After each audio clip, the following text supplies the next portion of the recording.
Good morning.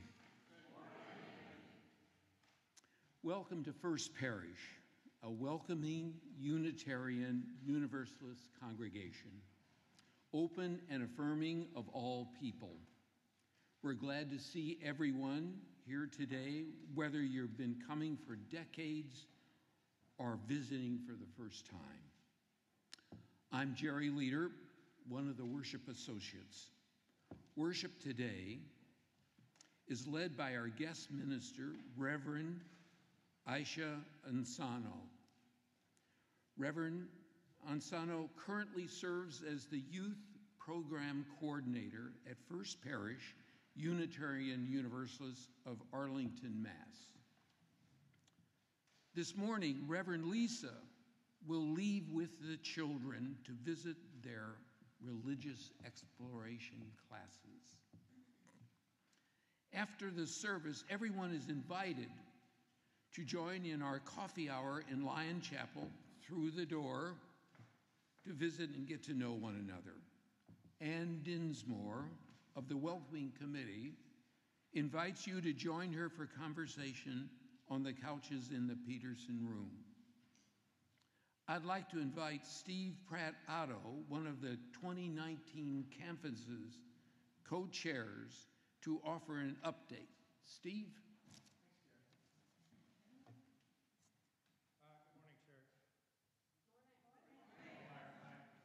morning,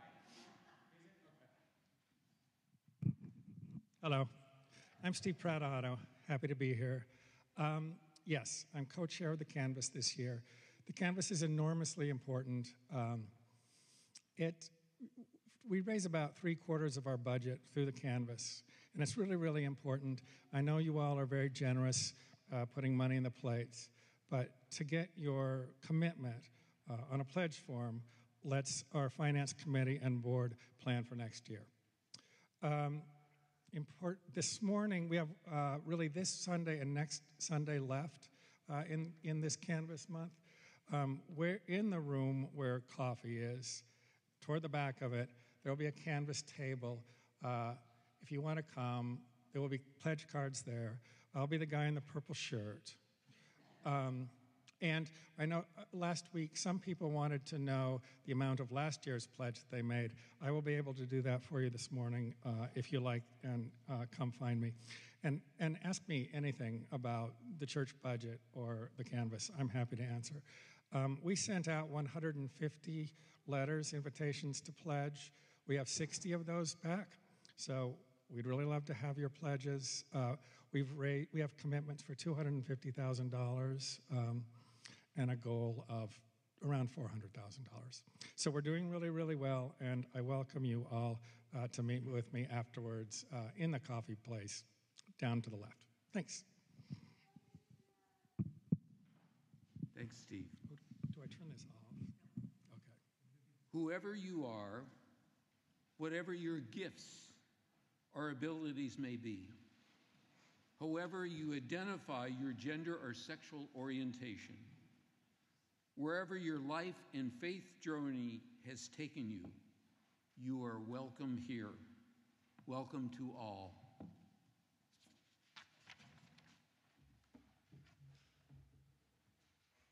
Good morning. I call us to worship this morning with words from the Reverend Christian Schmidt. Let us wake up, not just from the Sunday morning exhaustion, from the wish for just a few more drowsy moments in bed. Let us wake up to this world we live in, to its beauty and wonder, and also its tragedy and pain. We must wake up to this reality, that not all in our world have what we do, however much or little that is.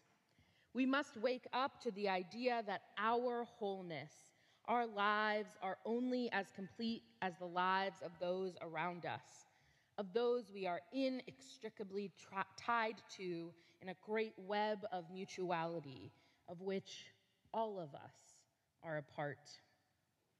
We must stay woke, in the words of our friends and colleagues involved in Black Lives Matter. working every day for racial justice in this country. Let us wake up. Let us stay awake. Let us stay woke.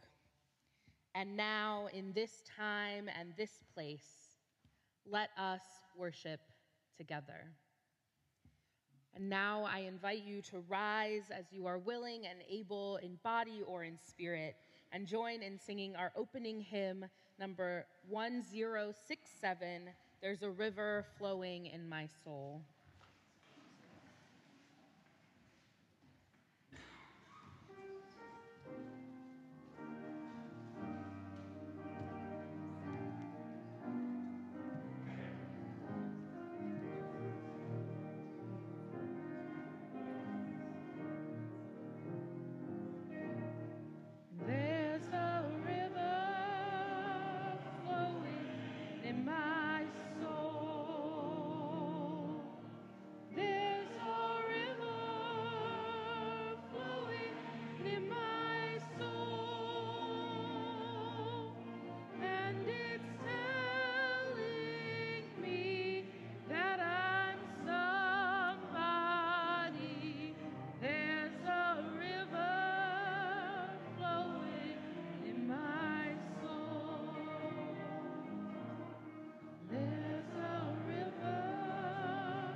At this time, I would like to invite Nancy Marks and Susan Larrabee to come forward to light the chalice, symbol of our Unitarian Universalist faith the world over.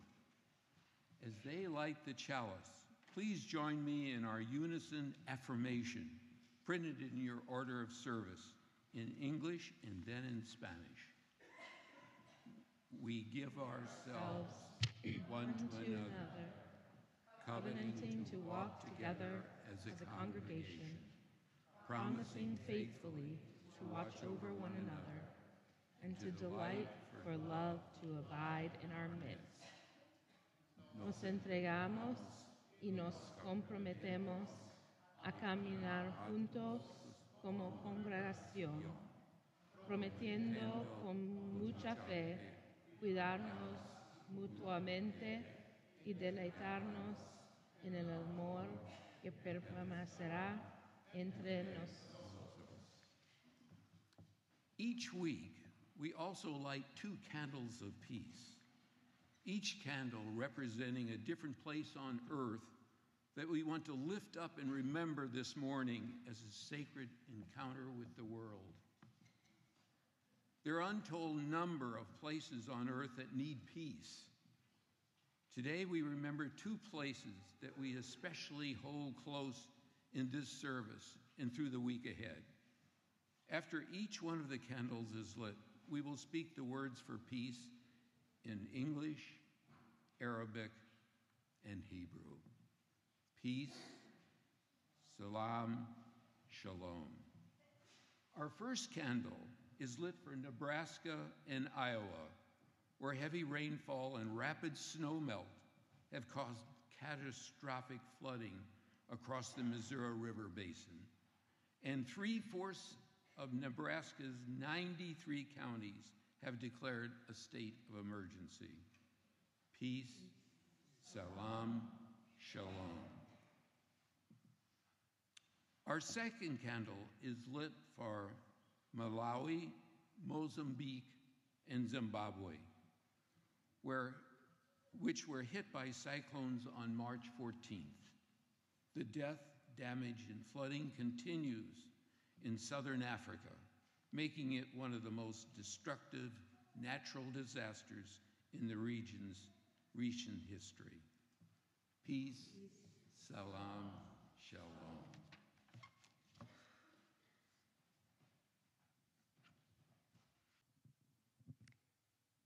We light this last candle, as always, for those joys and sorrows that are still held in our hearts, remaining unspoken.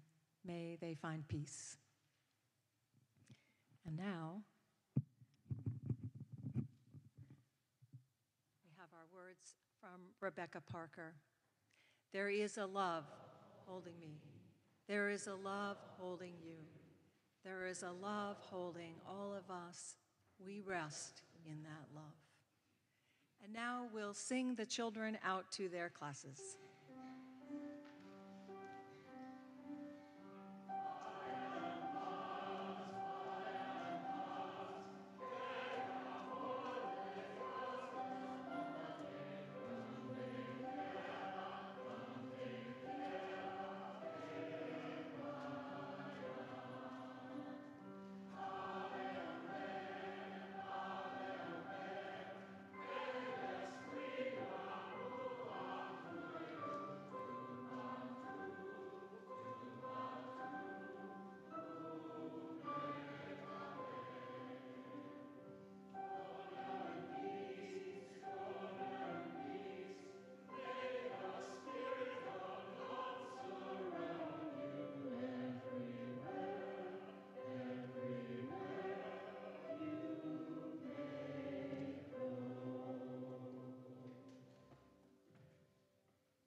I invite you to join me in a spirit of prayer.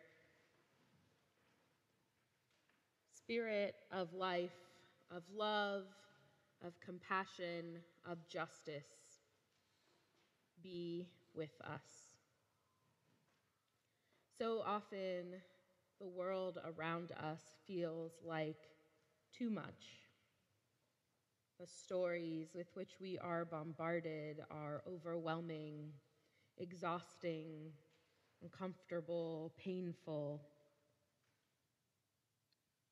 Help us to be with each other in these moments. Help us to know that we are not alone, that we are enough, that we can hold each other.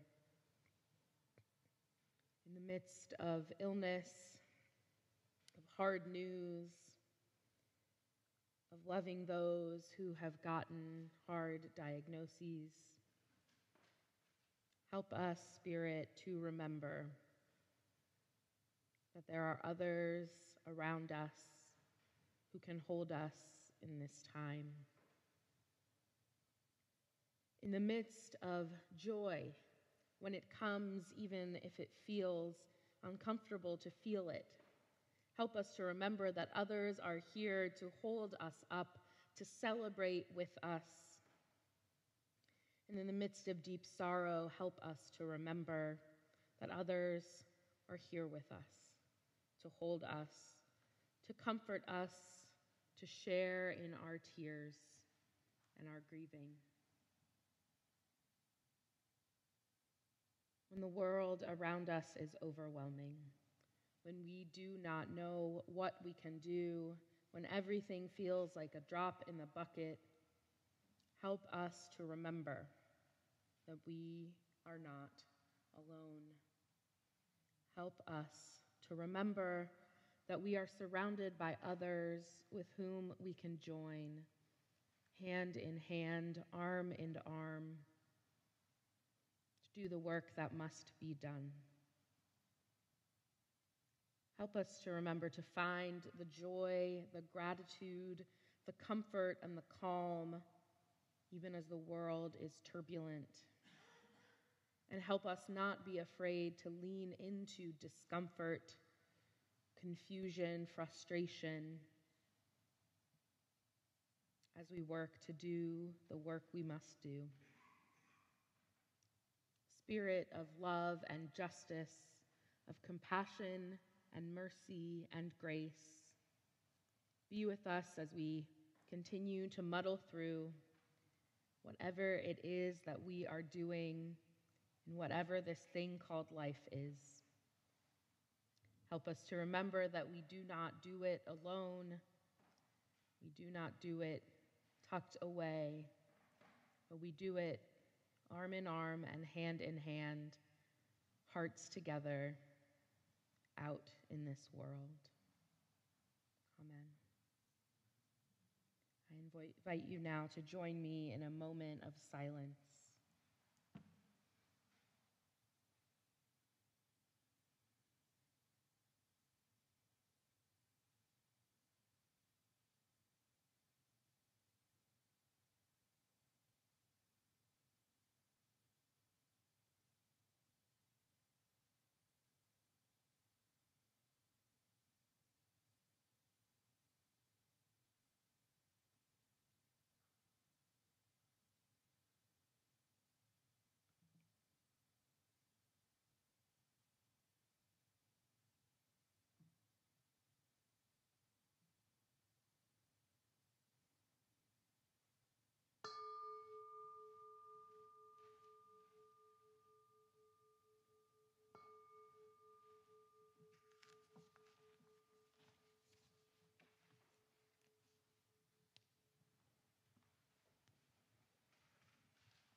I'm the one who can make the difference, yes.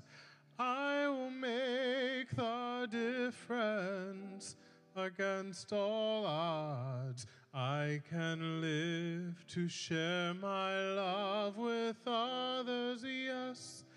I will make the difference. I will make it. Take my hand as we make this journey across the land.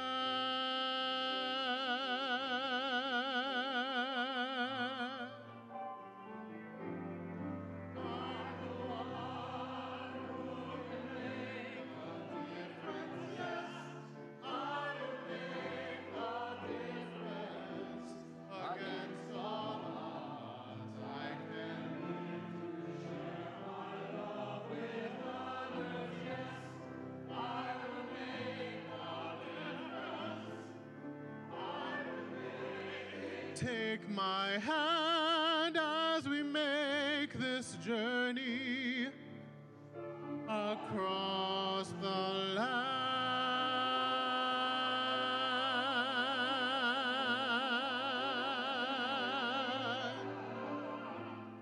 I had the courage to keep going on. I had the faith when all hope was gone. I had the strength to keep holding on.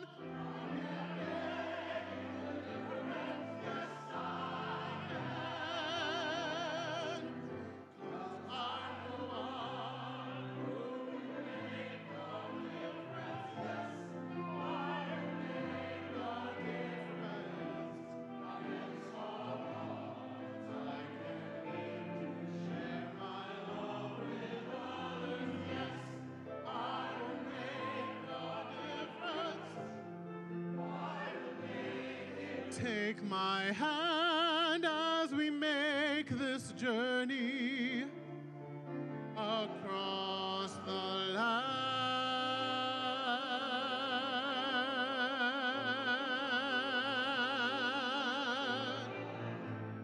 I had the courage to keep going on.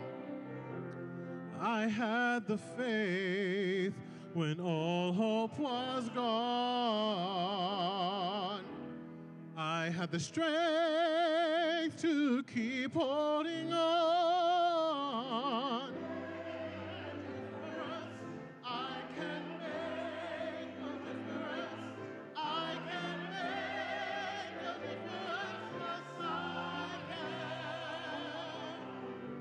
'Cause I'm the one who can make a difference. Yes, I will make a difference against all odds. I can live to share my love with others. Yes, I will make a difference. I will make it. Take my hand as we make this journey across the land.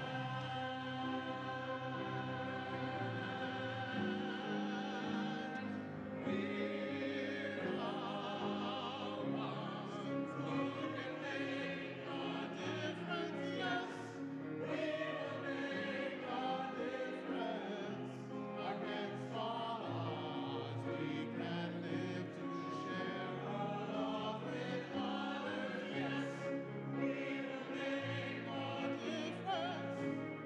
make a difference. Take my hand as we make this journey across the land.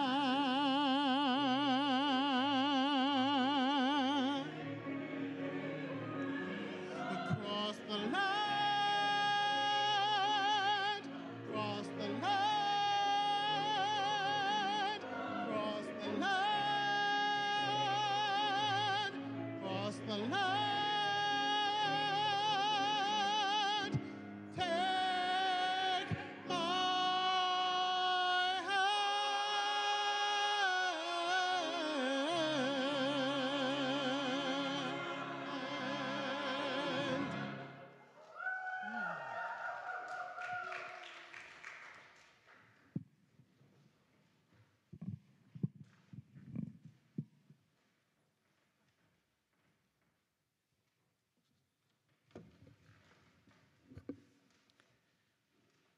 Robert Fulghum, a writer and a UU minister, wrote an essay called All I Really Needed to Know, I Learned in Kindergarten. In it included are some things like this. Say you're sorry when you hurt somebody. Share everything. Clean up your own mess. And when you go out into the world, watch for traffic, hold hands, and stick together. I've been thinking about that essay as I started to write a testimonial about what First Parish means to me. It's a place where we also have a set of principles to live by and a community in which to practice the hard stuff, like listening, for example, or even better, really hearing when I'm listening. One year we had a very contentious debate going on in the church about whether or not to sell the parsonage. Some of you will remember this. This was the old house down Walnut Street a short way where the previous ministers had always lived.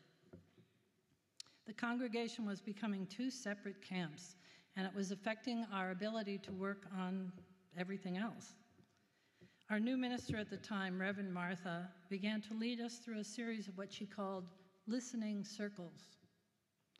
I can still remember the feeling of sitting next to someone who wanted the opposite decision of what I did, and for the first time, actually hearing him and understanding his feelings and better appreciating his point of view.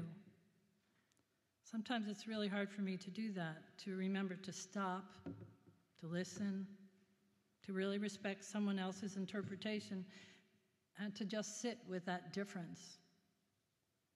At First Parish, I feel encouraged and reminded to respect the inherent worth and dignity of every person. A few years back, I helped to teach a religious education class that our kids have called Neighboring Faiths. Teaching takes me out of my comfort zone, but I was intrigued by the chance to visit other faith services. We went to a Hindu temple, a service at the Islamic Center of Boston, a long and rousing service at the AME Church, and a Quaker meeting, among others. I don't know if I would have had any of those experiences without First Parish. In that class, I had the chance, along with the kids, to think about my own concepts of God and spirituality, and to understand other people's beliefs about the same. And some years later, when I participated in a spiritual autobiography class here, I struggled to write clearly about what had influenced my own spiritual beliefs. Coming out of a childhood in the Catholic Church, it took me some time to realize that as a UU, I have to do the thinking for myself. Our third principle says, acceptance of one another and encouragement to spiritual growth. There is encouragement here, and if you want to explore, then First Parish gives you a hand. In recent years, I've been challenged to grow in my understanding of more social justice issues. We've had workshops and testimonials to learn about unjust immigration laws, the racism and white supremacy that is embedded in our culture, and the importance of understanding and widening our definitions of gender. I'm trying to learn how to be a better ally and to make sure everyone is welcomed here. It's a community I know I can count on. When I feel despair, which is actually what I was feeling this morning, I can come here anyway, and people will be okay with whatever sadness and depression I might bring.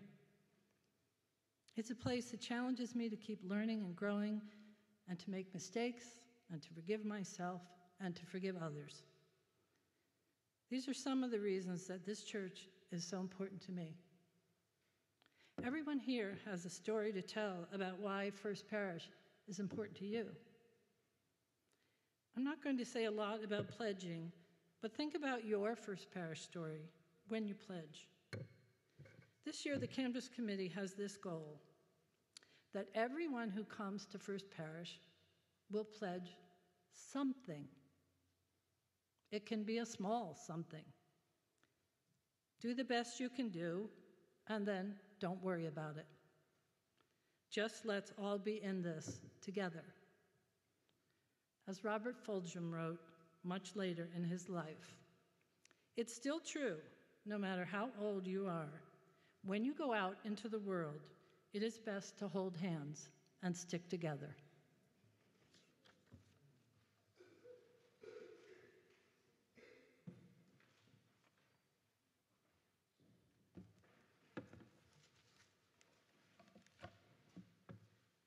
The offering will now be gratefully received.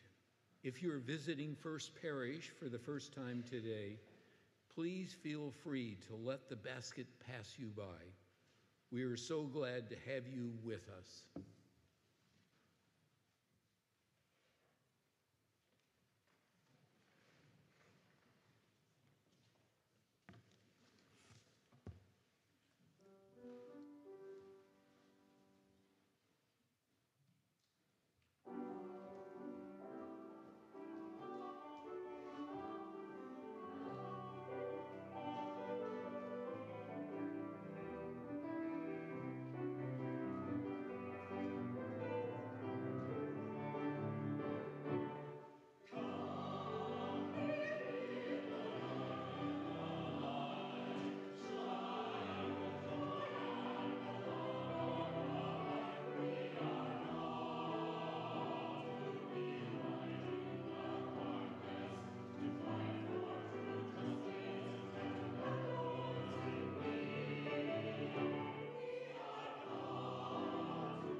for all that you have given and all that we have received. We say thank you.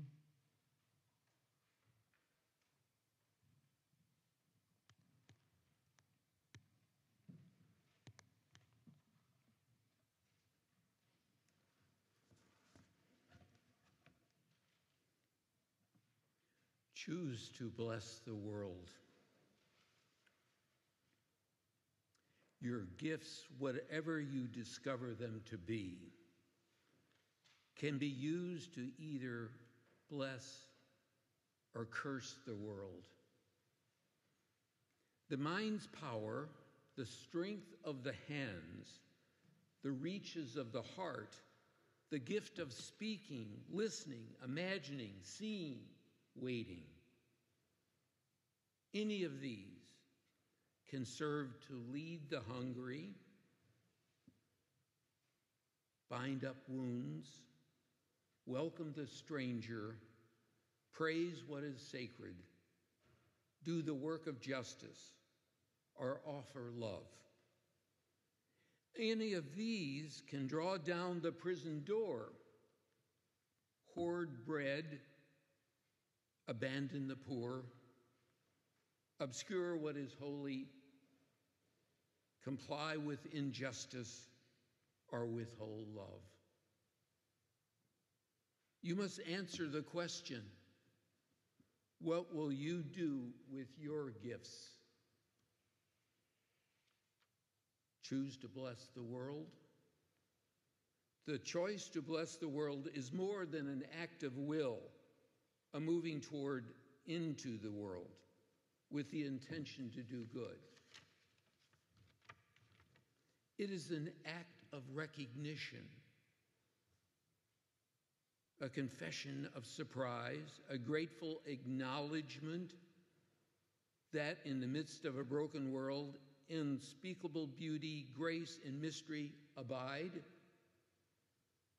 And while there is injustice or evil, there moves a holy disturbance, a benevolent rage, a revolutionary love, protesting, urging, insisting that which is sacred will not be defiled. Those who bless the world live their life as a gesture of thanks for this beauty and this rage. The choice to bless the world can take you into solitude in search of the sources of power and grace, native wisdom, healing, liberation. More, the choice will draw you into community, the endeavor shared, the heritage passed on, the companionship of struggle, the importance of keeping faith. The life of ritual and praise, the comfort of human friendship, the company of earth, the chorus of life welcoming you. None of us alone can save the world. Together, that is another possible waiting. Please rise. Sorry, I don't think that's right. Yes, please rise if you're willing and are able, and let's join our voices in our hymn of preparation, Let the Light I Lead.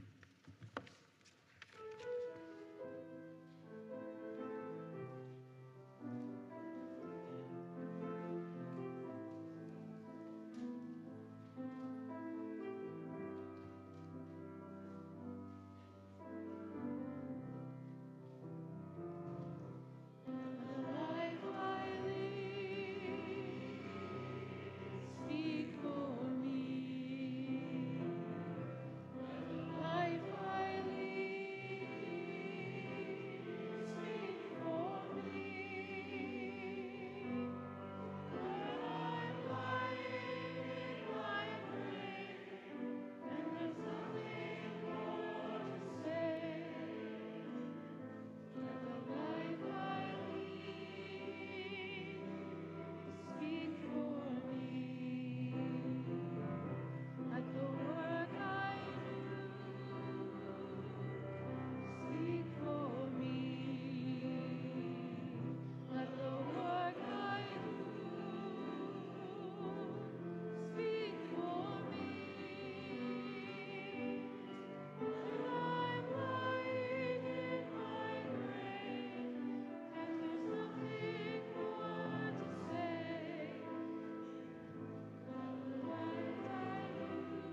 A litany for those who aren't ready for healing by the Reverend Dr. Yolanda Pierce. Let us not rush to the language of healing before understanding the fullness of the injury and the depth of the wound. Let us not rush to offer a Band-Aid when the gaping wound requires surgery and complete reconstruction. Let us not offer false equivalencies, thereby diminishing the particular pain being felt in a particular circumstance, in a particular historical moment.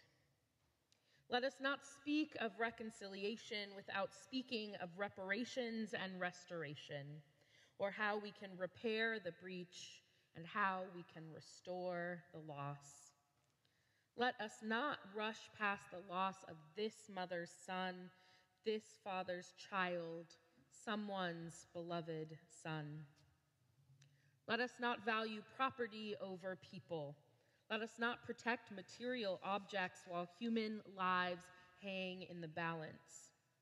Let us not value a false peace over a righteous justice. Let us not be afraid to sit with the ugliness, the messiness, and the pain that is life in community together. Let us not offer cliches to the grieving, those whose hearts are being torn asunder. Instead, let us mourn Black and brown women and men, those killed extrajudiciously every 28 hours. Let us lament the loss of a teenager dead at the hands of a police officer who described him as a demon. Let us weep at a criminal justice system which is neither blind nor just. Let us call for the mourning men and the wailing women, those willing to rend their garments of privilege and ease and sit in the ashes of this nation's original sin. Let us be silent when we do not know what to say. Let us be humble and listen to the pain, rage, and grief pouring from the lips of our neighbors and friends. Let us decrease so that our brothers and sisters who live on the underside of history may increase. Let us pray with our eyes open and our feet firmly planted on the ground. Let us listen to the shattering glass and let us smell the purifying fires, for it is the language of the unheard. God, in your mercy, show me my own complicity in injustice. Convict me for my indifference. Forgive me when I have remained silent. Equip me with a zeal for righteousness. Never let me grow accustomed or acclimated to unrighteousness.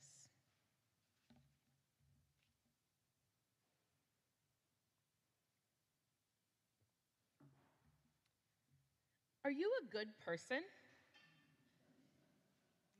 How do you know? Did you look around you and say, well, those people are not good, or they're doing not good things, and I'm definitely doing better than them, so I must be a good person? Or did you say, I think those people are good, and I'm definitely at least as good as they are, so I'm definitely a good person? Maybe you did something one day and someone said, oh, you are such a good person. It's a pretty wonderful thing to hear and to carry around. Why wouldn't you believe them? If you're not a good person, what does that mean that you are? We think about goodness, we set up this dichotomy. If you're not good, you are bad. Maybe there's some sort of neutral middle ground, but realistically, when most of us think about it, there is good and there is bad. We definitely don't want to be a bad person, and so suddenly being good becomes very, very important. We start striving to do all the things possible so that everyone else will perceive us as good. We want to make sure the optics are there, that we are a good person. We never want to do anything that could even make people even think or wonder if we're a bad person. And so we become very, very invested in people thinking that we are good. But what does it mean to be a good person? What's the scale? Are there a certain number of things you need to do to get into the realm of being good?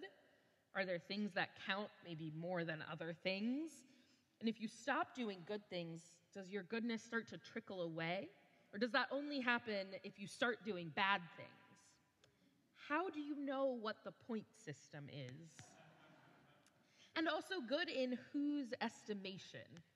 The estimation of the law, the assessment of your peers, the evaluation of strangers on the street, in your own heart. In the estimation of the law, the churches who house and support undocumented immigrants who face deportation are most definitely not good. Bree Newsom, who climbed the flagpole outside the South Carolina State House to remove the Confederate flag, not good. Our much revered Reverend Dr. Martin Luther King Jr., not good. Look at how many times he was arrested. Look at his long FBI file. Depending on who your peers are, it may well be that anyone who disrupts norms and expectations is not good. Naming racist practices within the institutions around you, not good. Questioning existing hierarchies, not good. Pushing back when someone says something you disagree with, not good. To strangers on the street, your status as a good person may rest in the tiniest thing. Did you walk too close to them? Not good. Did you have anything but a smile on your face? Not good. And what about in your own heart? You know exactly what it is you mean to do, and how you feel about it, and what you think. Do those things inspire you to call yourself a good person? Maybe they do. I know for myself, my own doubts and confusions and the things that I think aren't always a solid foundation that I can call myself good upon. I'm not saying all of this to dishearten you, but I want you to really consider what it means to be good and why it might be something you want. This fall, a colleague invited me to see a play in Boston called The Niceties by the playwright Eleanor Burgess. It's a two-woman play in 2 acts. The characters are a Black woman and a white woman, a college junior and her history professor. The entire play takes place in the history professor's office when the student comes in to talk about the final paper she's writing about the American Revolution. It was a fascinating play. I actually went back a second time because I wanted to see it again and I wanted to take more people to talk about it. And both times, one line stood out to me. I managed to write it down the second time. You can't just be the least bad person in the room and call yourself good. The student says this to her professor in the middle of a long discussion about race and protest and priorities. You can't just be the least bad person in the room and call yourself good. You can't be doing the tiniest bit better than someone else and pat yourself on the back for being a good person. You can't just surround yourself with people who aren't trying very hard and then smugly admire how good of a person you are. You can't sit idly by and end up being good just by virtue of other people doing bad things. You can't just be the least bad person in the room and call yourself good. Being good always seems to exist in this opposition to others, right? I'm good and others are not. There are good actions and bad actions, and you get to claim being good if you do more of the good actions or even just fewer of the bad ones. It seems that being a good person is always comparative, and that's why I don't really think it's a useful thing to think about. How can I know if I'm being good if all I can do is compare myself to someone else to figure it out? How do I make decisions about what I do to be good if I constantly need to go find other people and put myself in a hierarchy with them? The idea of being a good person doesn't really resonate for me anymore. Instead, I'd rather be a compassionate person, a person who works towards justice, a collaborator and a supporter and an accomplice. My goal is to try my hardest to work towards justice, to follow the lead of impacted and marginalized people. My goal is to act in accordance with my belief that each person has inherent worth and dignity, that there are certain rights to which each person is entitled, and that systems of oppression get in the way of that dignity and those rights sometimes, and because of that, they must be confronted and dismantled. Confront and dismantle, not necessarily the words we associate with good people, but they are words that we associate with justice. I try my best not to make my decisions based on whether or not this or that person or institution will consider me good, but rather, does this align with what I understand to be justice? Is this in accordance with what directly impacted people have said is helpful to them? Is this compassionate? Am I doing it intentionally? Am I willing to accept critique and redirection when someone tells me that something else is more helpful or more appropriate? I'm not perfect at it at all. I sometimes do fall into the trap of wanting people to think that I am good. I want people to say, "You are such a good person." It feels really good to hear that I try. I try to orient myself towards justice. I try to listen and pay attention to what others tell me is going to move them towards freedom and justice. I don't care if you're a good person. I don't even know what that means. I care if you're compassionate. I care if you're kind, which is not the same thing as being nice. I care if you pay attention to directly impacted people and follow their lead even when it doesn't make sense to you. I care if you work towards justice. I care if you address your privilege and leverage it to help bring about the beloved community. I don't care if you're a good person. I care if you confront complicity in yourself and in others. I care if you choose to bless the world. I care if you allow yourself to get angry at injustice and use that anger to fuel your work. But I don't care if you're a good person. May we strive not to be good, but to be aware, to be intentional, and to be just. May we follow the prayer at the end of Reverend Dr. Yolanda Pierce's litany. God, in your mercy, show me my own complicity in injustice. Convict me for my indifference. Forgive me when I have remained silent. Equip me with a zeal for righteousness. Never let me grow accustomed or acclimated to unrighteousness. May we strive to understand our own complicity in injustice and work against it towards justice. May we be convicted for our own indifference and strive to be engaged in the world. May we stop remaining silent. lifting our voices to call for what is just.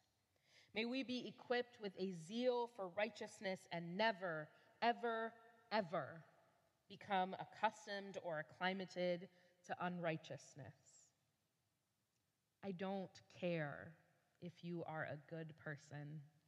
Let us stop hoping to be good and strive instead to do the just work that is needed in this world, building together always towards the beloved community where all are loved fully, exactly as they are.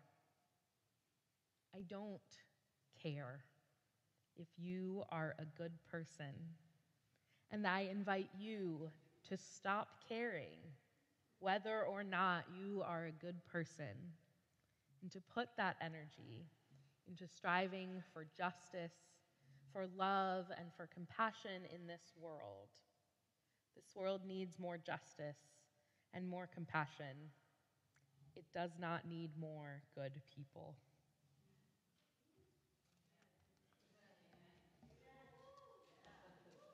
I invite you now to rise as you are willing and able to join our voices in our closing hymn, Building a New Way, number 1017.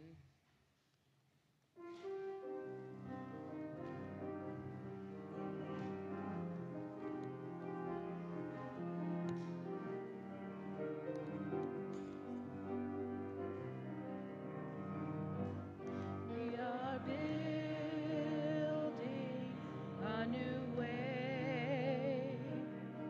We are building a new way. We are building a new way, feeling stronger every day. We are building a new way. We are working to be free. We are working to be free. We are working to be free. Hate and greed and jealousy. We are working to be free. We can freedom every need. We can freedom every need.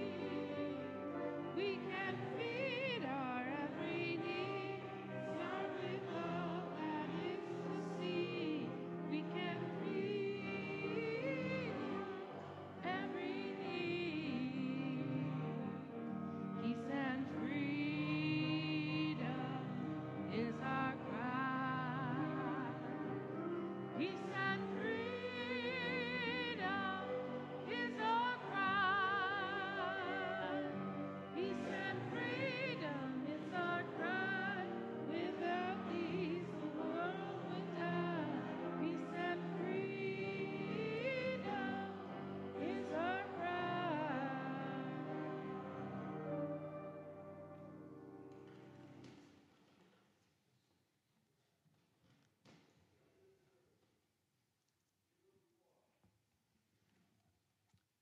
Please join me in our unison affirmation as Reverend Aisha extinguishes the chalice. We extinguish the flame and not the light of truth, the warmth of community, or the fire of commitment. These we carry with us and offer our gifts unto the world. I invite you to take the hand or elbow or shoulder of someone near you as we close with our benediction.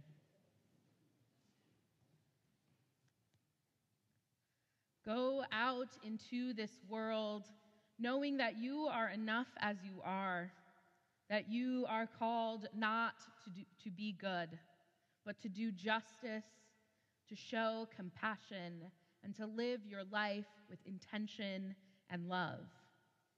Go into this world knowing that you go not alone, but but surrounded by a community that holds you and lifts you up. Go out into this world to live your life amongst others. Amen.